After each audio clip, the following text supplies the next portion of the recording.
Hi friends मु पूजा आपण मानक स्वागत करुच्ची आम ओडिया किचन को। आज आसतु आम प्रस्तुत करवा पोटल कुर्मा। पोटल कुर्मा बनवाई मुझे प्रथम पोटल नहीं आईटी चारु मगज नहीं 20 ग्राम, गोटा काजू नहीं 25 ରୁ 30 ग्राम आउ ये सब को धोई देकी भल भाव भिजेवाई रखी। मुझे पोटल को नहीं जाइए छुरी रे भाव प्रथम तार चोपा को चांची नियंतु। पोटल को दी साइड्रु काटी सारा पर पानी रे भल भाव धोई नियंतु। ये देखो बड़ साइज्र पोटल अच्छी तो मुझे दी भाग करनी। आपण छोट साइज्र पोटल जदि नियंती तो या मझीरु 2 फाड़ करकिना काटिबे।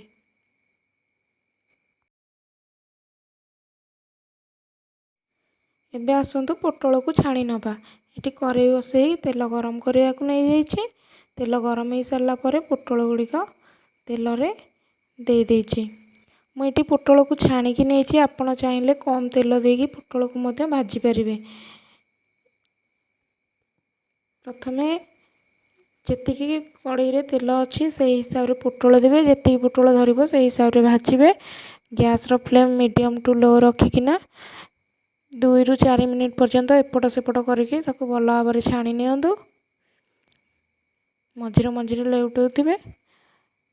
ये देखो एबे आमर पोटल सब छाणी हो गलानी। तो मुझे गोटे प्लेट को काढ़ी नौची। एबे आसतु आमर मसला प्रस्तुत करवा। मसला प्रस्तुत करने मुझे 2टी मीडियम साइज्र पियाज, गोटे बुदा रसुण और 1 इंचर अदा नहीं सबको मिक्सर जार रे ग्राइंडिंग कर देइछि। एपटे देखो गोटे कड़ाई रे तेल गरम करने को नहीं। तेल गरम हो सारा पर गोटे तेजपत्र 2टी गुजराती दे देइछि। आउ पेस्ट करके रखिथिबा मसला को तेल सहित भाजियापाई दे। अदा रसुण पेस्ट को तेल सहित भल भाव मिसई सारा पर मुझे गोटे बड़ साइज्र टमाटो को ग्राइंडिंग करके नहीं। टमाटो प्यूरी को मध्य ऐड कर आपको भल भाव गोलई नहीं। एबे ये सब मिसीगला पर स्वाद अनुसार लुण ऐड कर नहीं। गोटे छोट चामच हलदी गुंड, गोटे बड़ चामच लंका गुंड, जीरा और धनिया पाउडर गोटे गोटे चामच ये सब को मिसई सारा पर या भल भाव मसला सहित गोलई नियंतु। जदि भी लगी जाए तलू तो अल्प पानी गोटे चामच देके भल भाव गोलई नेबे। गैस रो फ्लेम मीडियम टू लो ही रखंतु ना मसला आमर लगी जाई पारे।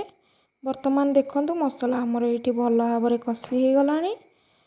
एबे आगु छाणिकी रखिथिबा पोटल को मसला सहित मिसई नवा आउ याकू कवर करिकी 5 ରୁ 7 मिनिट पर्यंत कषाइया को छाड़ीदेवा। आउ ये देखंतु मुझे किसी पानी ऐड कर दूची। आमर लगी जाऊँगी तलू तो से अल्प पानी ऐड कर देइछि। आउ याकू भल भाव पुणी मिसईकी कवर करके छाड़ी देइछि। एपटे देखंतु काजू चारु मगज भिजेकी रखी तार गोटे पेस्ट बनै नहीं। ये देखंतु तो आमर तो 5 ରୁ 7 मिनिट हो गलानी।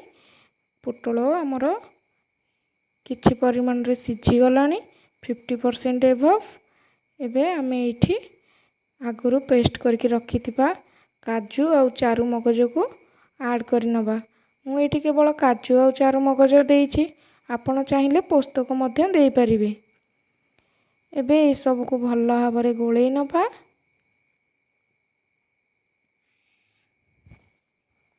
एठी अल्प पानी व्यवहार करिछि मु गोटे कप पाखापाखि पानी।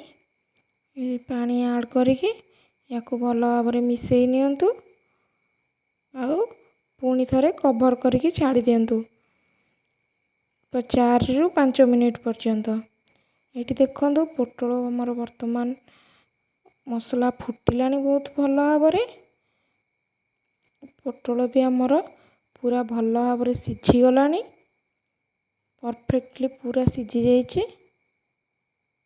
एठी मु କସ୍ତୁରୀ ମେଥି ପତ୍ର କିଛି ନେଇଛି, ଏହାକୁ ହାତରେ ମକଚି ଦେଇଛି ଆଉ ଉପରେ ଆଡ଼୍ କରିଦେଇଛି।